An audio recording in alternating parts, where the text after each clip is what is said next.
राजा आदेश दे और एक व्यक्ति विशेष वही आदेश दे तो अप्लीकेबल नहीं हो सकता। एक समय एक रानी ने गुरु धारण कर रखा था, उसको ज्ञान बहुत अच्छी तरह समझ में आ गया बेटी को। वो अपने पति से प्रतिदिन प्रार्थना करती थी कि नाम ले लो, ये राजपाट सदा नहीं रहेगा, सदा राजा नहीं रहोगे तुम। वो कहता था तू लेरी नाम है, मैं के न्यारा लूँगा, आप बिलेरी बस घर में एक बहुत है। तो संत से सुने हुए ज्ञान से वो कहा करती थी देखो जी मैं खाना खाती हूँ तो मेरा पेट भरेगा, आप खाओगे तो आपका भरेगा, तो आपने भी भक्ति करनी चाहिए। वो कहता फिर मैं लेता हूँ, सुबह उठकर राम राम करता हूँ और ओम जय जगदीश हरे की आरती गाता हूँ। तो उसने बताया जी ऐसे काम नहीं बनेगा। संत जी ने गुरु जी ने बताया कि गुरु बिन माला फेरते, गुरु बिन देते दान, गुरु बिन दोनों निष्फल हैं, चाहे पूछो वेद पुराण। राजा ने सोचा यार रोज कान खावे मेरे, इसके गुरुजी से ही डिस्कस करके आता हूँ एक दिन और उससे पूछता हूँ कि क्यों दुनिया को मूर्ख बना रहे हो तुम, इनको बहका रहे हो अपने पैसे ऐंठने के लिए। भगवान ने की तब बैठ कर भज ले, घर पे भी तो भज सकते हैं, गुरु की आवश्यकता। इस उद्देश्य से उसने कहा अपनी पत्नी से ठीक है मैं एक दिन तेरे गुरुजी से मिलना चाहता हूँ। रानी की खुशी का ठिकाना नहीं रहा कि एक बार यूँ चला गया तो इसके 16 दिन आ जाएंगे, सुदन आ जाएंगे। राजा ने कहा मैं परसों चलूँगा। रानी ने अपने गुरुदेव से बताया। अब गुरुदेव तो जान उनको परमात्मा की कृपा होती है, वो समझ गए कि राजा कोई को बदले का आवेगा ना, राजा की इतनी अच्छी किस्मत नहीं होती वो सत्संग में आ जाओ तो बकवादा में राजी रहा करे। क्यों उस समय उसका आगे पाछे 50-60 आदमी सलूट मारनी है, जी सर करनी है, उसने भगवान की आवश्यकता कतई नहीं होती, वो तो ज्ञान से पता लगता है। राजा आया और अच्छा आसन दे दिया गया राजा को। तो संत जी ने कहा कि आओ राजन कैसे आगमन हुआ। राजा तो जिस उद्देश्य से गया था सीधा ही बोला कि आप क्यों भोले बालों को मूर्ख बना रहे हो, क्या गुरु बनाना आवश्यक है, भक्ति तो वैसे भी कर सकते हैं, क्यों दुनिया को मूर्ख बनाए बैठा है। तो संत ने सोचा कि अब मैं जय इसके प्रश्न का उत्तर नेगेटिव दे दूंगा, उसको तो नेगेटिव लगेगा, तो ये ना जाने के को बद कर देगा। उसने कहा राजन अब तो मेरा भजन का समय हो गया है, मैं कभी आपके घर आऊँगा और आराम से बैठ कर डिस्कस करेंगे। राजा ने सोचा बहुत बढ़िया, वहाँ इसकी खूब खबर लूँगा, अच्छी तरह इसके कान खाऊँगा, सारी पूछ लूँगा इस तरह। कहने लगा ठीक है आप वहाँ जाना। यूँ कहकर राजा उठ कर चला। अब क्या हुआ,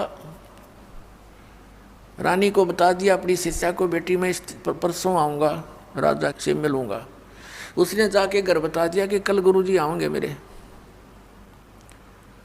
अब राजा बाहर बैठा सिंहासन के ऊपर नो सज दे के अपनी पूरी टौर दिखाने खातिर आसपास सैनिक खड़े, बॉडीगार्ड अंगरक्षक नौकर। अब बाहर पहरेदारों से यानी नौकरों से बोल दिया गया कि एक संत आएंगे, रानी के जो संत हैं। वो नौकर जानते थे क्योंकि रानी को साथ लेकर जाते थे रथ वगैरह में, कि उसको आने देना, रोकना नहीं। अब वो संत जी सीधे जा रहे थे, राजा बैठा सिंहासन पर ऊंचे आसन पर, सैनिक खड़े थे। उस संत ने कहा कि सैनिकों इस राजा को अरेस्ट कर लो, जेल में डाल दो। अब वो उसके मुंह की तरफ देख रहे हैं कि यू क्या बकवास कर रहा है, और वो राजा भी देख रहा है कि अच्छा बकवास दिया आदमी, ये तो मेरे राज्य को हड़पना चाहता है। उस संत ने फिर कहा कि तुम्हें सुनाई नहीं देता, अरेस्ट करो इसको, गिरफ्तार कर लो इसको, ये बैठा सिंहासन पर। अब वो टस से मस नहीं हुए, वो आज्ञा का इंतजार कर रहे हैं, आदेश का कि राजा क्या आदेश देता है, इसका बकलदारा है। राजा ने कहा कि इसको अरेस्ट करो। इतना कहना ही था कि पकड़ ली बाजू दोनों तरफ से। अगला आदेश क्या होगा ये वो इंतजार कर रहे थे। तब वो संत कहता है कि राजन गराए आदमी की बेइज्जती नहीं क्या करते, आप तो तू बुला के आया मेरे को, राज मेरी बेइज्जती कर रहा है। राजा बोला तेरा दिमाग खराब हो गया, तो ये शब्द कैसे बोले कि इसको गिरफ्तार कर लो? तो उस संत ने कहा कि मैं आपके प्रश्नों का उत्तर देने आया हूं कि गुरु के बिना क्या भगवान की भक्ति नहीं हो सकती। राजा बोला कि ये कैसा तेरा उत्तर भाई, कि मैंने छुटवाते देख बनते हैं फिर बताऊंगा। तो उस राजा ने कहा छोड़ दो, उन्होंने छोड़ दिया। अब संत ने कहा कि देखो राजन, जो शब्द मैंने बोले थे वही आपने बोले। मैंने इनसे बोला था राजा को अरेस्ट कर लो, ये टस से मस नहीं हुए, और आपने वही शब्द बोले थे इसको अरेस्ट कर लो। ये सभी गति में आगे और तुरंत मुझे गिरफ्तार कर लिया। आपके वचन में शक्ति है, मेरे वचन में वो शक्ति नहीं है जो आपके में है। आपके आदेश लागू हो गया। इसी प्रकार आध्यात्मिक मार्ग में मेरे वचन में शक्ति है, और मैं जो वचन दूंगा वो कार्य करेगा, और आप उसको कहते रहना वो कार्य नहीं करेगा।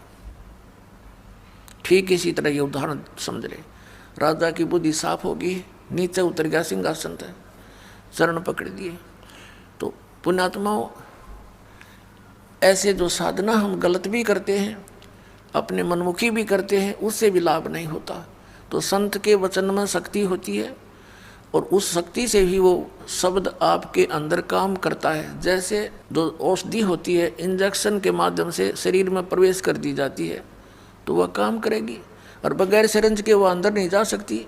तो ये समझो कि संत की वाणी सिरंज होती है, वो आपके अंतःकरण में इस मंत्र को प्रवेश करती है, फिर वो मंत्र आपके यहाँ कार्य करता है। इन्हीं मंत्रों को अन्य आदमी देता रहेगा, कोई लाभ नहीं होगा, अधिकारी है ही नहीं वो उसको देने का। तो इस प्रकार संत वचन की शक्ति से आपके अंदर भक्ति प्रवेश करते हैं, और फिर इस सत्संग के माध्यम से ये वाणी, अमर वाणी जो महापुरुषों ने बोली थी, उस वाणी को अधिकारी बोलता है तो वो आपके ऊपर असर करती है, वो ऐसी। तो इसलिए आप जी ने सत्संग सुनना पड़ेगा, चाहे बैठ जाए, जबरदस्ती बैठा रहे वहाँ पर। और फिर क्या होता है, ये परमात्मा की अमर वाणी है, और पूरे संत के द्वारा जब ये उच्चारण की जाती है उनका असर न्यारा होता है। एक आम आदमी तो रोज पढ़ रहे वाणियों ना, किससे का असर नहीं।